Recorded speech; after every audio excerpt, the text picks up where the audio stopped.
We'll discuss post-term pregnancy. What is term pregnancy? Pregnancy between 37 completed weeks to 42 completed weeks is referred to as term pregnancy. Now, there are two terms. One is post-dated pregnancy and another one is post-term pregnancy. Post-dated pregnancy is any pregnancy that extends beyond the expected date of delivery. That is, when it is beyond 40 weeks or more than 280 days. And what is post-term pregnancy?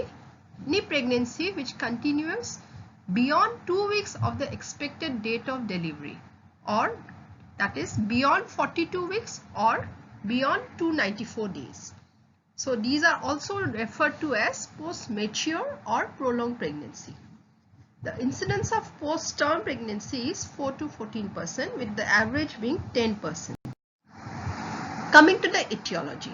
Commonest etiology is wrong date. That is, the patient gives you a wrong LMP date. Her last menstrual period, the date that she mentions is probably wrong. So the expected date of delivery that we calculate is also wrong.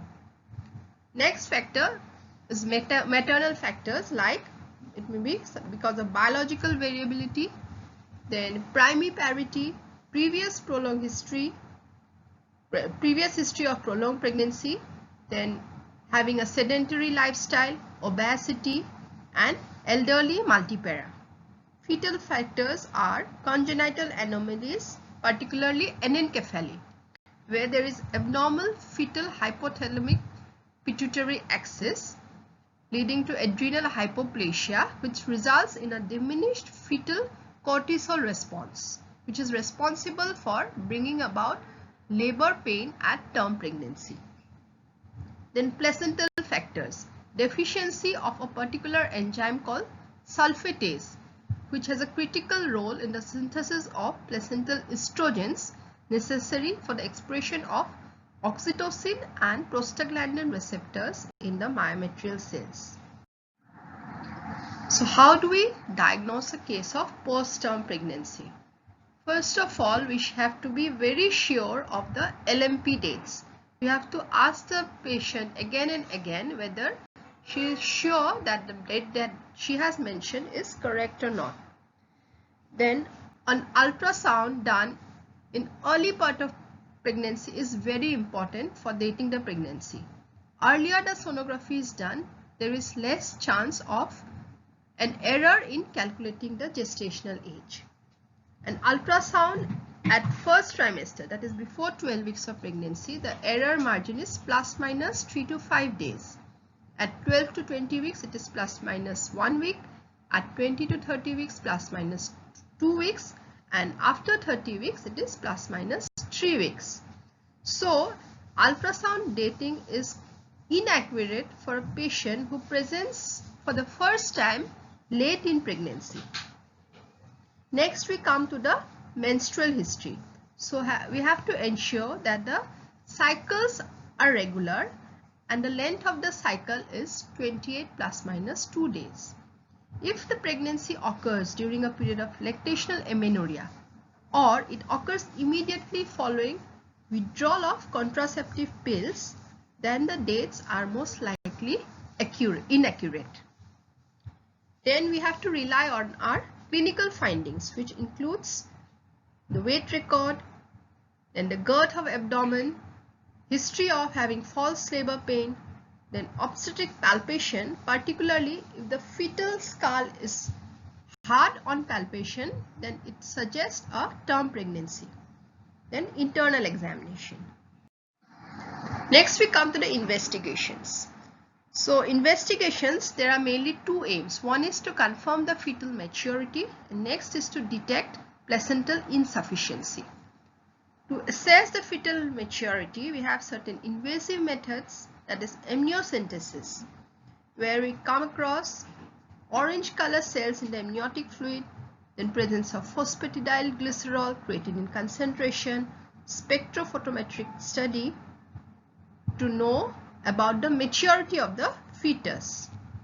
We may also rely on non-invasive methods, that is X-ray, to identify the ossification centers in the upper and lower ends of tibia, femur, the thickness and density of the skull bone shadow.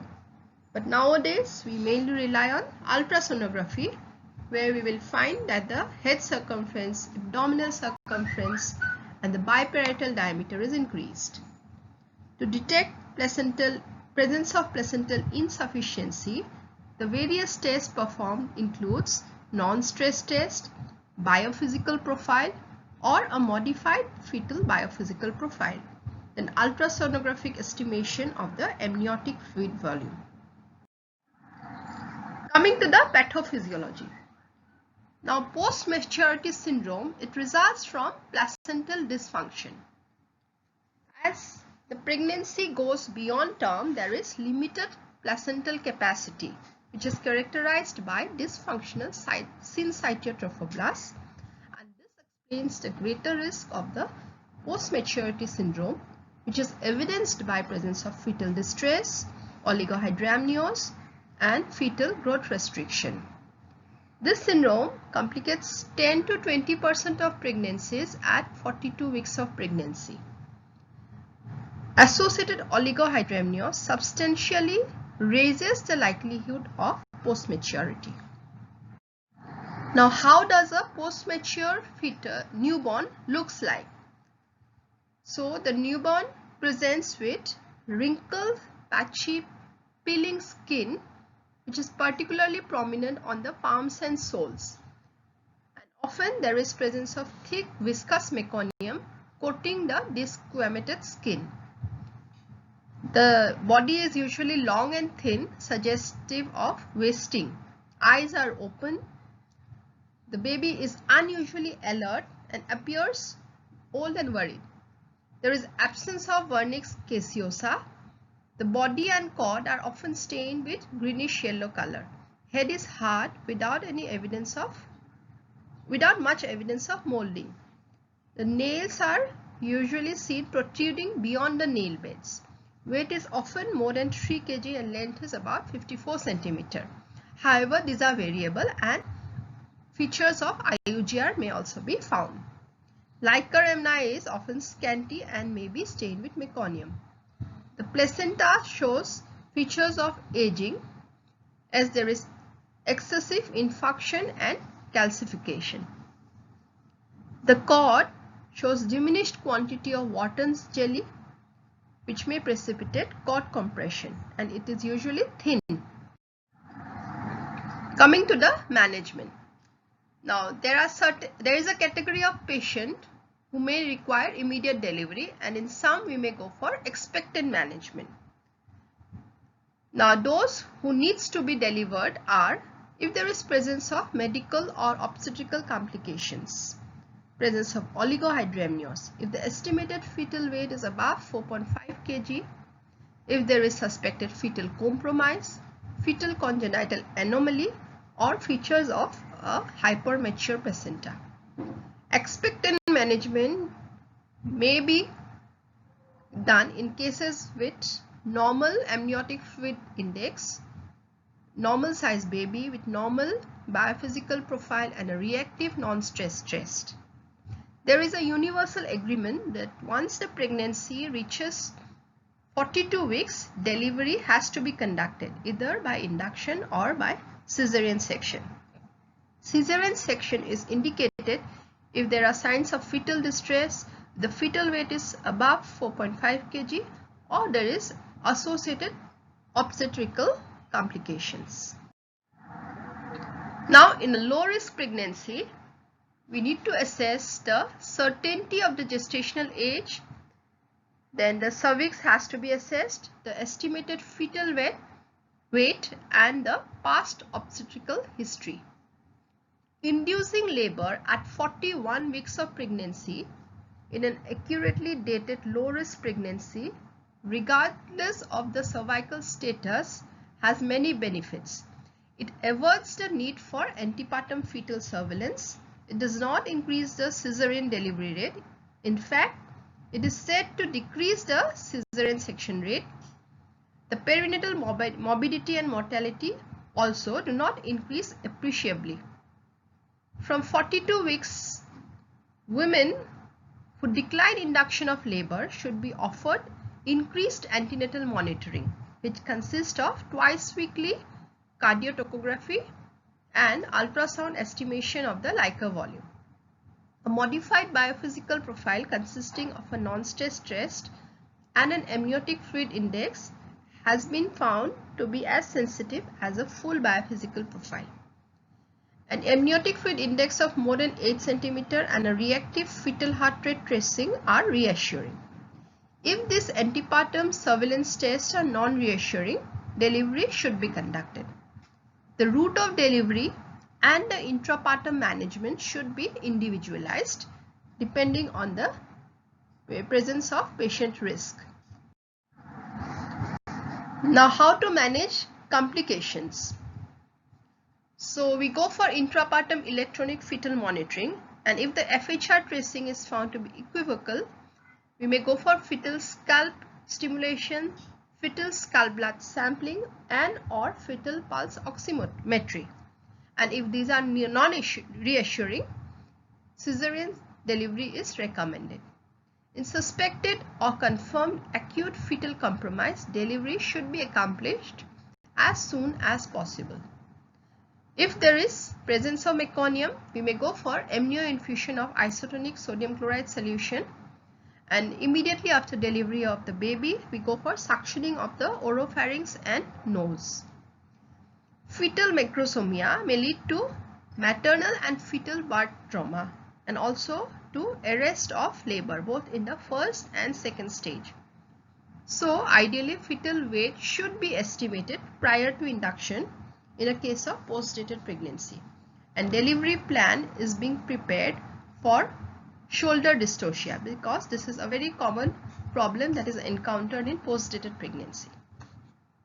Uterine hypercontractility with a suspicious or pathological cardiotocography secondary to oxytocin infusion.